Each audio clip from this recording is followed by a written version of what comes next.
You have to solve every challenge. And the challenges are bringing the discomfort. You can rationalize it, but you have to still solve it at the end of the day. I think it brought a quote to mind. I think it's a pretty famous one by now. It's by Elon Musk. It was like, running a startup is like chewing glass and staring into the abyss at the same time. It is like that. There are highs and lows, and it just feels like the moment everything is going crazily good and picking up, all of a sudden you feel like, whoa, things are not going the way you thought. It's just ups and downs like this, but it's as long as the trajectory is upwards, the ups, the valleys and highs, I think it works out.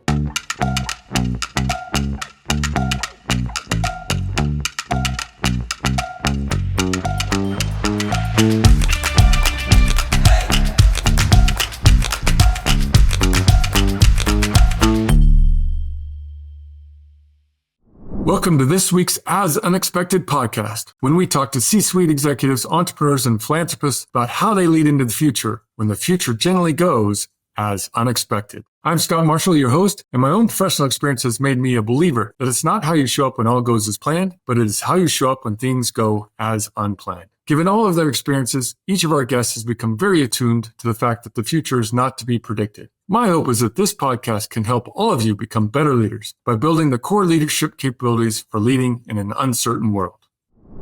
Welcome, everybody, to another episode of the As Unexpected podcast. I'm Scott Marshall, and today we are talking to John, who does have the coolest product in Kentucky and maybe the coolest product made in the U.S. We're really going to explore his entrepreneurial journey today. Super cool to have you on today, John. Welcome. Thank you, Scott, for having me. Yes. So if you don't mind, can you just start off, give a little bit of background on yourself, and then what is this current thing you're working on? Absolutely. John Yuksel, CEO, co-founder at Beltways. We are accelerating humanity towards a more walkable future by building the world's fastest high-speed pedestrian conveyance system for the densest communities around the world, starting with airports, but imagining futures of downtowns built around people, not cars, expanding car-free and car-free zones, and just being able to unlock the true power of pedestrian mobility. We're going to definitely dig into that. I've seen some videos. It's really awesome and somewhat astonishing in some ways, what you're trying to pull off. What led you into this current role? Your background, how did you get into this particular technology, this current role? Yeah, I had a very unexpected journey to this point. I started at University of Arizona. I think one of your other guests also went to University of Arizona in semester at sea. I was on the Maymester 2011 voyage through the Caribbean. Fantastic time. I highly recommend to anyone looking to either augment a semester at school or definitely have a very enjoyable summer and earn credits for school. But I went to law school after business school and then worked in Beijing. I studied at Tsinghua University, got a master's in Chinese law simultaneously with my JD. And then I worked for the Chinese government in South China, one of the first Americans to do it, probably the first. And given the tensions with China, I don't think they have that program anymore, but I got to work inside the government, and it was pretty cool. Every month they have a classroom in the Bureau of Commerce, and every month they would be indoctrinated on the CCP kind of memos of the day. And it was a cool experience. From there, I worked for Lehman Bush Investments, which was a partnership between Neil Bush, the brother of George W. Bush, and Edward Lehman. And we really did soft infrastructure across Southeast Asia. And then unexpectedly returned to the US. It was getting pretty intense over in China for me at the time. And I was, as an investment firm, you're always the middleman between two companies, and you didn't control the product or the destination, and you had to relinquish any power or control. So I always knew that I needed to be in the driver's seat to be able to run and control the product. And I was in San Francisco at the time as an attorney. My brother he had just graduated from Princeton, was working at Apple in supply chain. And we decided after a year or two to leave our jobs and bring our father's invention to life. It was no more fulfilling than to work with my brother to bring an invention to the world that was invented by our father. So we bootstrapped it, and 5 years later, here we are in a beautiful facility next to our first partner airport in northern Kentucky, where we hope to launch America's first accelerating walkway called an accelerator, and the only one in operation in the world to showcase a new form of mobility. Wow, John, that is an awesome background story. Thanks for sharing. There's so much to follow up on. I first want to go back to your experience in China. I was recently in Hong Kong just last December. I think they might have the longest escalator. Is it possible that that's true? They have a really long escalator. I do know that. And I'm just wondering, given your background, even given the current political tensions, is that going to be a market for you eventually at some point? I love how you brought that up. Hong Kong is actually the only city in the world that has a network of conveyance. So they installed a series of escalators and moving walkways throughout some of the densest parts of their city. And it's interesting what they found. So those are slow moving systems that required a lot of construction. But despite all that, they found that those systems had as much economic value and impact on the area and real estate as a subway system did. So every entry and exit to those systems had as much value creation as a subway network. And that's really like a model that we point to for what it could look like in cities across the world. Yes, that great. I'm glad I brought it up. You know it well. For anybody who hasn't been to Hong Kong, it actually is, I don't know if you call it hilly, but it does have mountains. It has a lot of altitude change within the city. And just as John said, there is a lot of human conveyance throughout the city.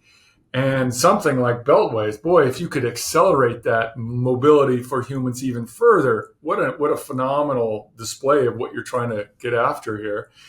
So now you're the CEO of and co-founded with your brother of a technology invented by your dad. Correct. So can you explain that further? Your dad came up with this idea and the actual technical specifications for this. How long ago? How did he come to this realization, this idea? Yeah, so our father is from Turkey, and he studied at it's called Metu University, which is essentially the MIT of Turkey, as a mechanical engineer. His freshman year, he was there, and he was living in Istanbul as well, and he saw the congestion, and he saw, all this, physical space being taken inefficiently by cars. Also, like the mass of the vehicle in relation to the mass of the cargo, which is the pedestrian or the passenger. The relationship is so disproportional. It's like, I don't know how many tons a car weighs versus a few hundred pounds of flesh. It just didn't make sense to him, especially at the speed of which they were going in the densest community. So his thought was conveyance is probably the fastest, most efficient form. And, Arthur C. Clarke and Isaac Asimov would probably agree for short range applications. And his unique insight was to be able to accelerate it using a modular design. So above ground, no construction, these pre-assembled modules with each of their own independent belts would progressively get faster and faster, allowing the pedestrian to transition over these different speed belts seamlessly, like the transitions are like this, and then get to a top speed and then safely decelerate. This was his concept at that high level. The specifications, I can tell you, are drastically different than what he probably ever expected just going through the process of development. But life happened to our father, and his brother was assassinated in Turkey for leading a political youth organization, the largest youth organization in Turkey. He was killed in cold blood. So our father dropped out of school and became a best-selling author against the Turkish authoritarian government at the time. And because of those best-selling works, he was sent to prison for 4 years, torture and prison in Turkey. And then he decided he needed his freedom of speech, and came to the US, met my mom, had us, went to law school, became a professor, and just life took a different role. And then in 2015, he started casually patenting his ideas, revisiting that long lost vision. And then in 2020, my brother and I decided to make those happen once we saw there was some tangible technology there. Wow, what a story. I hope our listeners are paying attention. There's so much inspiration, perspiration, desperation, exhilaration. There's so much in there. Thanks for sharing that, first of all. That's some powerful stuff.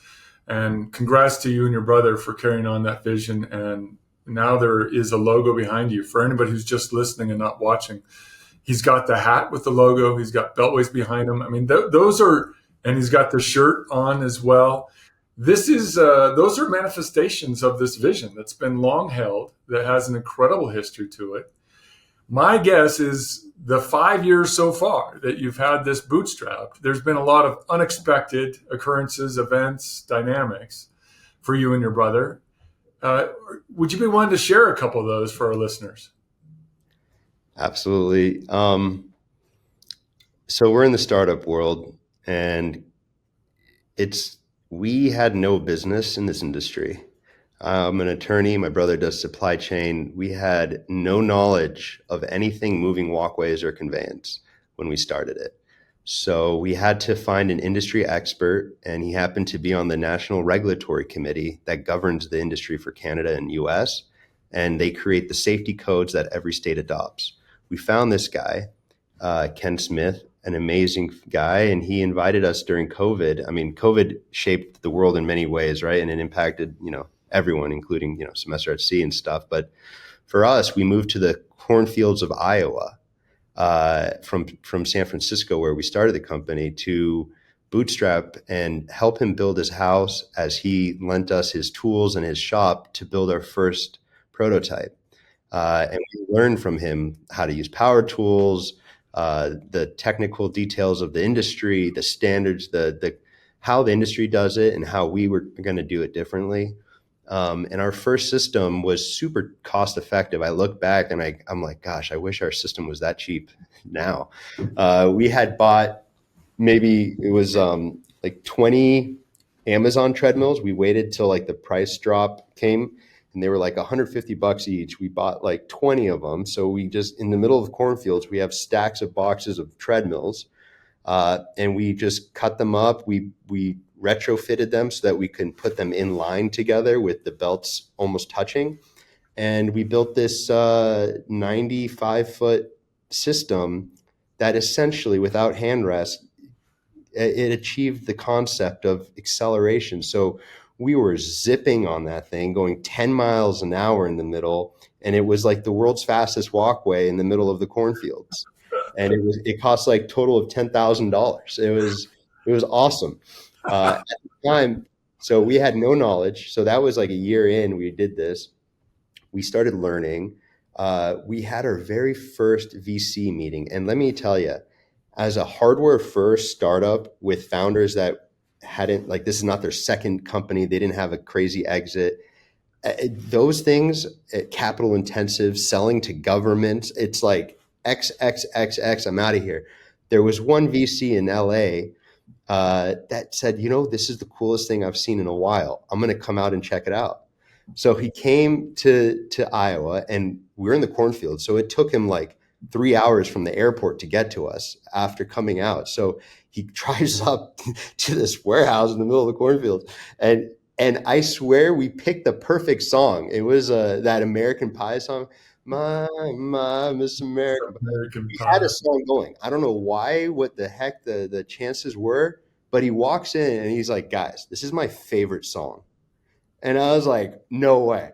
And he comes in, so I was like, we were both like excited, right? We're buzzing with excitement. This is our first VC meeting ever. We're trying to get funding. We know what our bank account looks like. It's not looking good. And he comes in, and I don't know why I did, but I went to the bathroom, and this shop had a bathroom with like just a shower curtain. All right. So it was just like, I hear a, you, Like I hear a yelp and I'm like, what the heck? I go out there and he's like going like this. He put his finger in between our belts. And it just so happened that the distance between the belts was too big at that one point. And I only share this because it's not a problem now, but he yelped because he hurt himself. The very first thing, without even really introducing what we do, he hurt himself. It was a situation. My brother and I both like were hesitant, but at the end of the day, it all worked out. He saw us stand on this. He saw our enthusiasm. He saw where this was going, how this was an unsafe prototype. Just it was like a dune buggy on the racetrack with no seatbelt. He knew it was unsafe, but it showed like people standing and accelerating and decelerating. And he wrote us a first check, and that got us going. And now we have millions, and we've built a lot stronger of a network of investors, and there's a public company CEO on our board, and we've come a long way since then. But that was the very first interaction, and it is very difficult for anyone in that kind of situation to succeed in getting investors. But we've been fortunate. This episode of As Unexpected is sponsored in part by Semester at Sea, a study abroad program for college students and adults on career breaks, sabbaticals, or retired, interested in learning and exploring the world together. Learn more about the Lifelong Learner program at www.semesteratSea.org. So what's so cool, there's so much that's cool about what you said, but there were people who took a chance with you, right? There's someone who said, set up in my cornfield.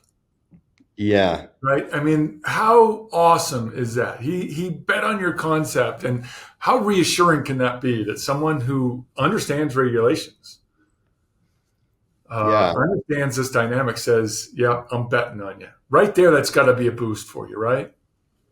I think a lot of people in the industry are ready for the change. I mean, moving walkways have been around for almost 100 years. They haven't really changed much. The industry is stagnant. It's a bunch of older people. It's not a cool new tech kind of enabled industry. So when they see someone that's like, bright-eyed, bushy-tail coming in saying, hey, we're going to disrupt this, we're going to do everything, flip everything on its head and do it differently, they give it, some thought. And he was just an awesome guy. He's still in Iowa. He didn't want to relocate with us. It's a big move, and we just helped him build the house that he moved into when we were there. So he definitely wanted to use the house. But yeah, it was awesome. And you know what? Now he retired after that, and he retired off the committee that runs the industry. But now my brother and I are on that committee. So we're on the ASME 17 code committee for moving walkways now. And we also lead the task force for accelerating walkways. So things have changed. Things have changed. And then this second big bet, right, is this guy is willing to come all the way out to Iowa, drive out to the cornfields, and jump on, put his finger where it shouldn't be and get hurt, and still end up writing you a check. It took a while actually to get that first check before, but he did become the first check. It took a while to get it, but he was the first check. It was like the first VC, you typically unheard of where the first VC you meet ends up writing you the first check. But between his first check and that, we had this angel investor who's amazing, Anders Norden. Shout out Anders. I had dropped when I was living in San Francisco. I somehow lost my wallet on Polk Street in downtown San Francisco. And he had found it as a complete stranger, reached out to me, hey, I have your wallet. And he gave it to me, and then we built a relationship, and he ended up being our first real angel. What? Investing in us to bridge the gap until that first big VC check. That has to be a little unexpected. It's always unexpected. It's unexpected stuff happening left and right at Beltways. So tell me about your own sort of presence, your leadership because you've talked about like the wins when things go as unexpected, Mm-hmm. but I'm sure run into some hurdles, some challenges, some obstacles. Mm-hmm. What in this 5-year journey has been like, those moments where it's frustrating, it's hard, it's demoralizing. And how did you show up in those moments? Yeah, I mean, we are we've always, before like this moment in our company, the biggest gate to our development was capital. And that first check we got only got us so far. He actually invested a much larger amount later, but before that dropped, we had like $500 left in our account. We had decided to move to Cincinnati to be close to our first airport partner. We don't even have a contract with them. We just come out there shaking their hand saying, "Hey, this is cool." So we move out there. We're burning money. We're at like $500. It is getting very, very tight. My brother left an amazing career to do this with me. I left a career. We were $500 in our account, and then it just shot up seven figures, and that was very difficult. The other difficulty was we gave some of that money, a healthy chunk of that, to a third party manufacturing company because we thought it was more capital efficient than bringing on our internal capabilities of an engineering team at the time. And they just didn't do anything right, the way that it needed to be done. And we ended up giving them a ton of money for it. And at the end of the day, it was probably one of the worst decisions we made, but it taught us that we had to do everything in house. And that was like 2.5 years ago. And after that, now we have a team of 10 and everything is being done in house.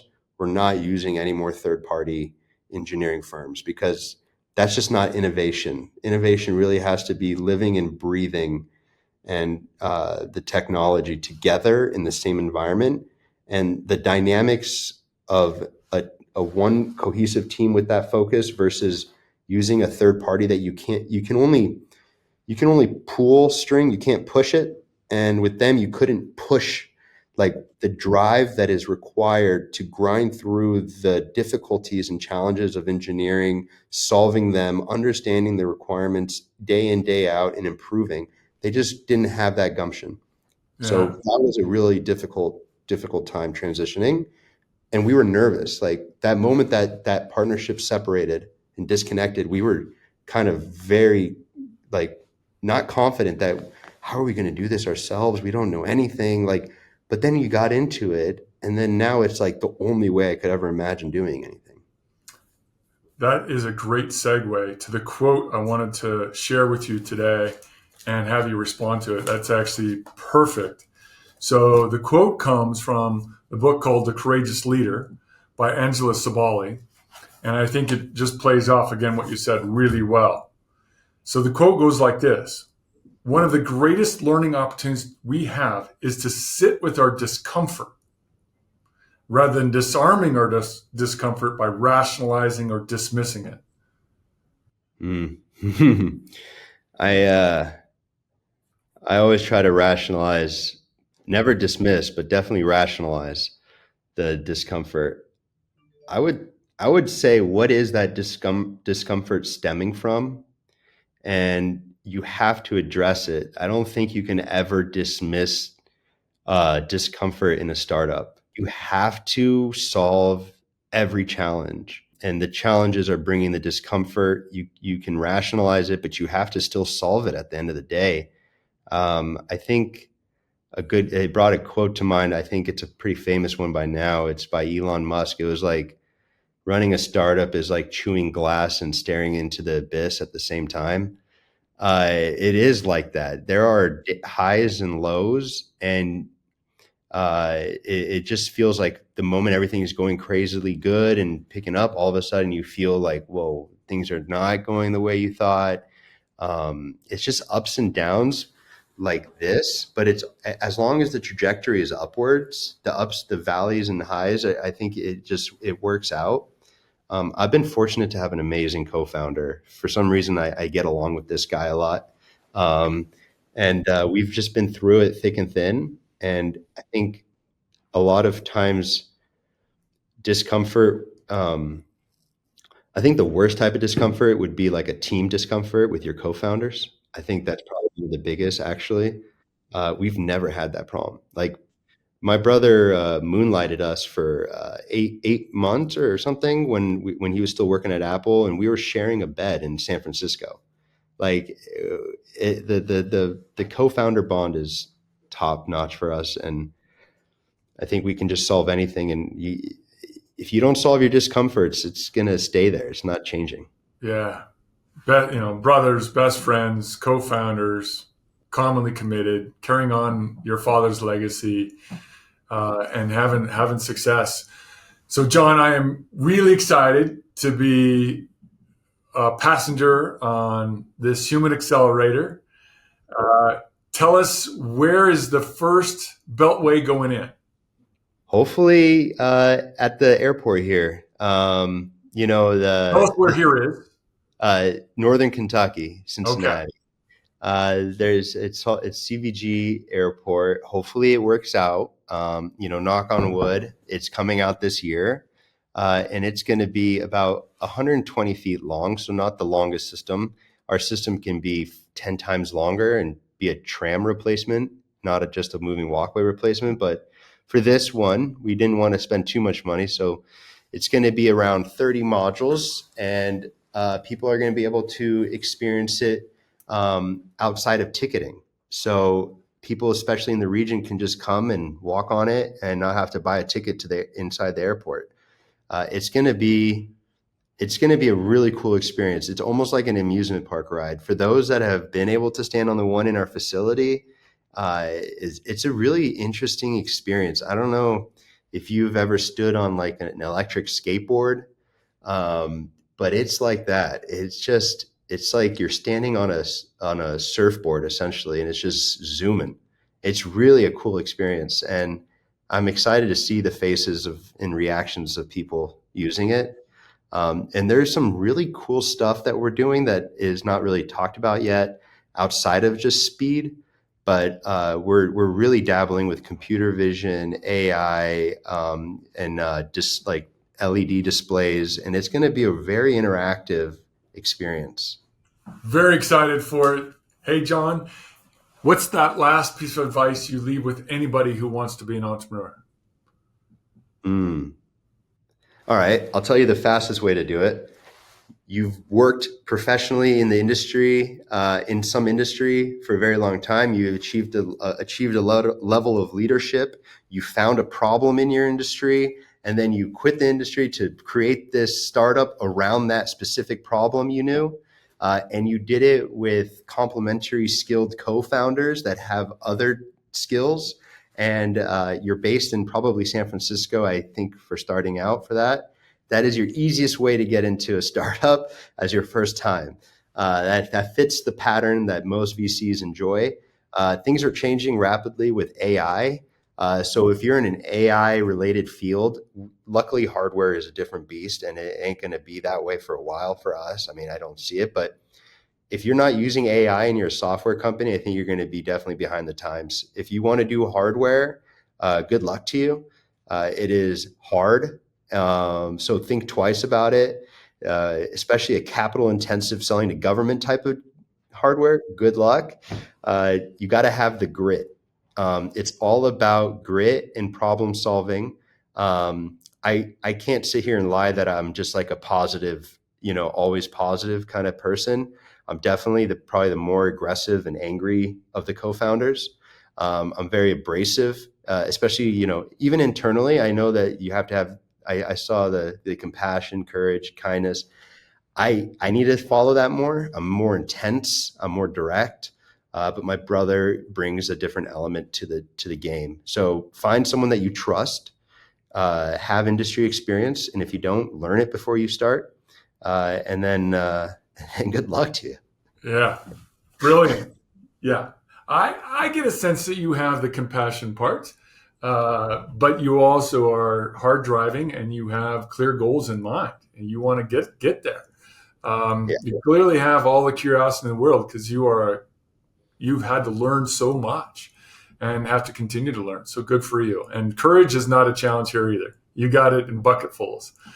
John, it's been awesome to speak with you today. Thank you for taking the time. Super excited to experience the first accelerator. Good luck. Thank you, sir. You better come out here. We're going to have to send you an invite. Do. All right. I Do will. it. I appreciate the time. Thank you. This episode of As Unexpected is sponsored in part by Semester at Sea, a study abroad program where students visit 10 countries on 3 continents, all while taking 3 to 4 college classes through Colorado State University. See course offerings and upcoming voyage itineraries at www.semesteratsea.org.